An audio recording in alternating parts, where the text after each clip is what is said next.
Thanks, Sharon. Morning, everyone. Good to see you. Sorry.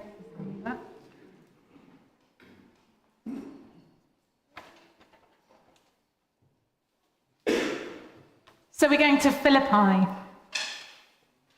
And I thought we might just use our imaginations a little bit this morning. We're going to dwell in Philippi for a few weeks from here on in together.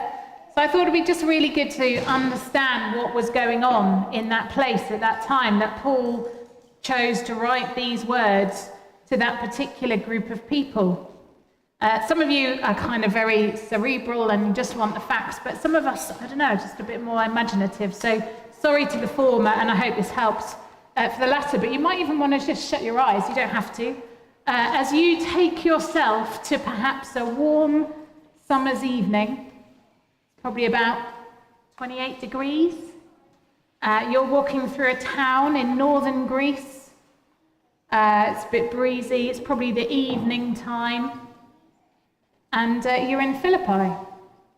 So as I say, it's in northern Greece. It's probably quite beautiful. It's quite a buzzy place. It's quite a big place. It's about 8 miles inland from the coast, so there is a bit of a breeze, but it's probably not enough, and you're feeling a bit too hot. So as you walk through the city, you're on your way, probably, let's say, to a gathering of people that isn't yet called a church, or at least 1 or 2 people are beginning to call it that, but it's a gathering of people. It's been going about 10 years. What can you see?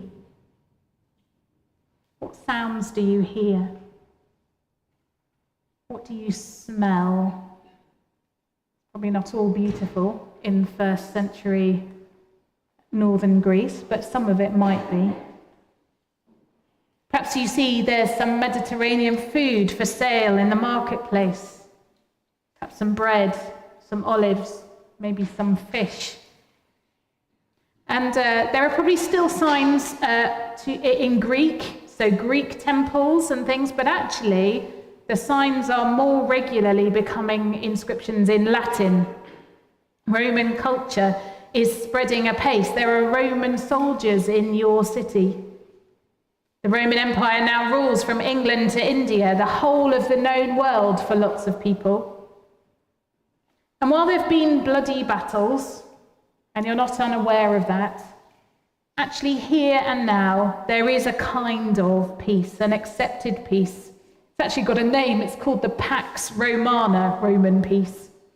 And that's what everyone calls it. And as long as you stay on the right side of the Roman culture and values and markers, then you're probably all right and you'll just kind of get on with it. In fact, if you stay on the right line of those things, you might actually have some benefits.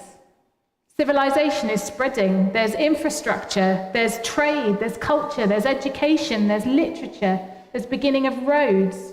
Actually, there are some things that are quite helpful by the fact that the signs are changing from Greek to Roman, and Pax Romana is here. But staying on the right side of the argument in this new Pax Romana means understanding that Caesar, the Roman emperor, well, you understand him to be a god, such that the coins that people use to buy and sell things have a picture of Caesar on one side. We're quite used to that, aren't we? We're used to having a monarch on our coins. But if you turn the coin over, these are the words that are inscribed in Latin. On the other side of your coin, it will say Divi Filius.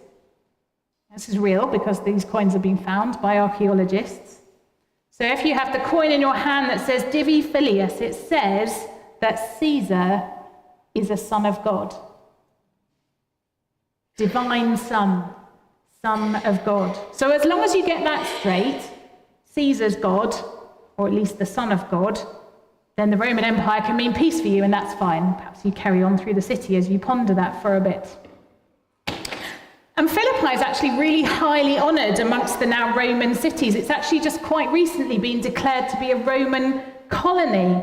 And that means that if you live there, you kind of have a similar, not everybody does, but most people have the same status as if you lived in Rome. And people are living in Philippi suddenly kind of go up a notch. They have a slightly, swagger, because suddenly they are members of a Roman colony, and that brings some privilege, brings some safety, brings a bit of, hubris maybe. In political terms, it means that by declaring Philippi as a Roman colony, the people are more likely to be more loyal to Caesar because they see that he's done something for them. So, it's almost bought the people, the local folk. And it's really interesting, and we know this again through theology, that in the language of the day when Caesar granted colony status, it's described as granting that city its salvation. Caesar has granted Philippi their salvation. So we have coins that say the Son of God. Okay, fine.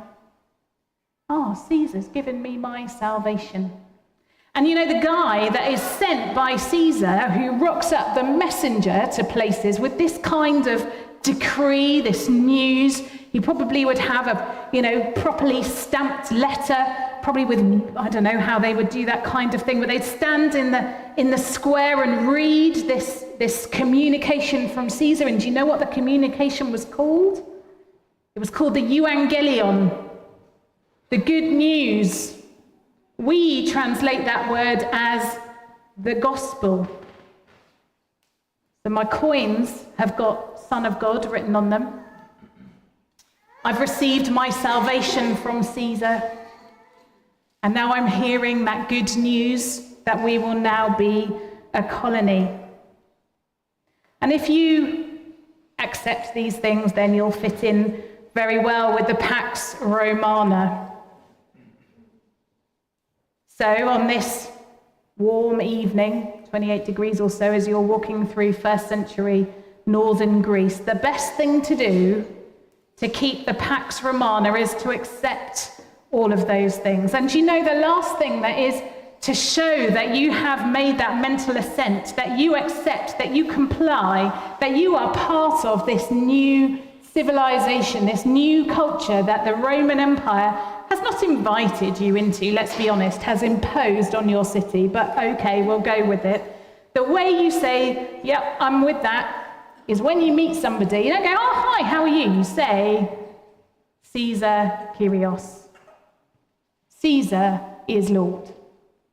And so that's now how everybody greets us, each other. Caesar is Lord.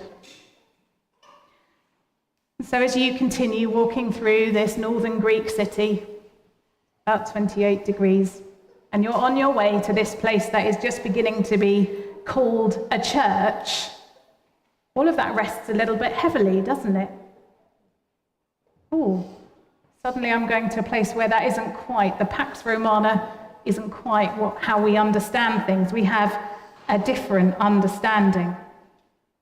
So as you go, you might be going to Lydia's house. Now, Lydia was the first member of this new church because Paul just happened to rock up 10 years ago and have a chat with her at the side of the road. And then he managed to heal somebody of a demon. And then suddenly this lady was also part of the church. And then he got put in prison while he was there with Silas. And then, I don't know if you remember the story, it's all in Acts 16. Suddenly there was an earthquake, the prison fell, and they stayed put. And the jailer was so relieved. Do you remember that story? If you've read it, Acts 16, the jailer thought, I'm for the chop, literally, because I've lost them. And Paul and Silas stayed put. And then the jailer said, let them go. The story was heard all over. They said, let them go. And then the jailer came and was baptized. And then all of his family were baptized. And suddenly there's a church, although they didn't know it was a church at the time. And you're going to what is now 10 years after that place, and there's a bit more than the jailer and the healed lady and Lydia, the trader in purple cloth. There's been a few more people coming, but this evening it's a little bit exciting because there's been a letter.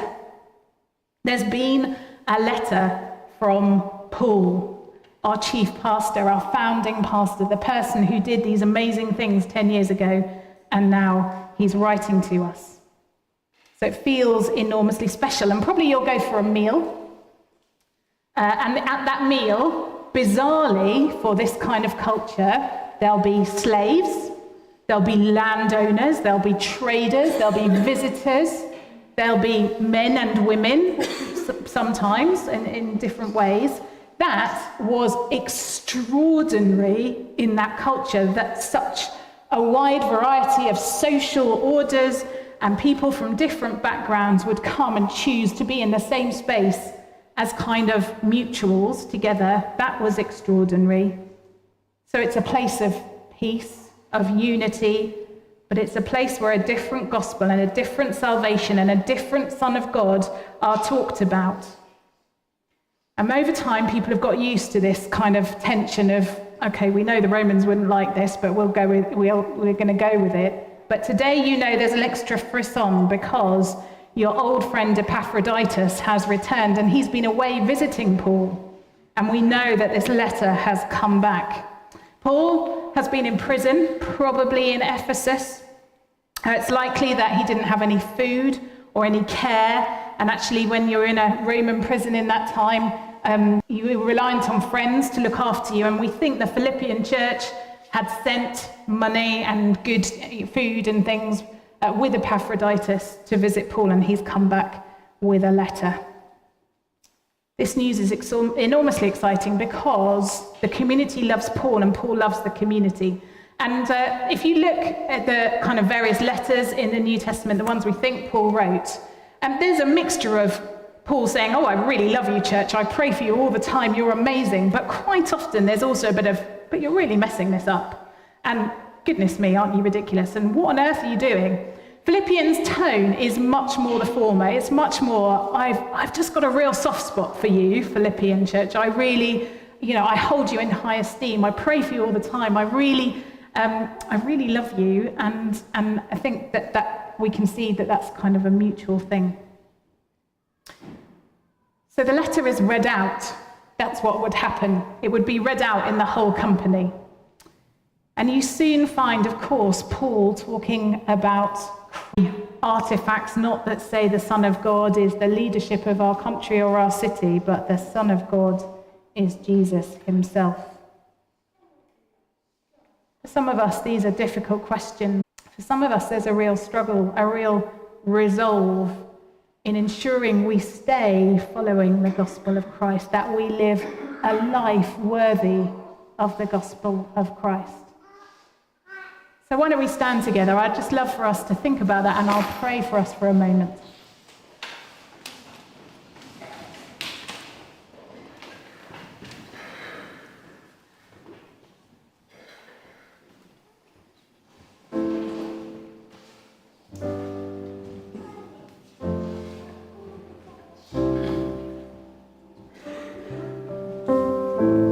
So, Helen, and speak to us now. Values, that we've been enticed by a different set of objectives and goals, and they are more important to us. It's not necessarily that they're the wrong, come so influential that actually we're pouring our energy into those things. Lord, we are assured of your forgiveness. We are assured of your love, and now we need your help just to make the shift. Maybe one small thing that brings us back to living a life worthy of the gospel of Christ. Lord, you know each one of us. You know a word before it's on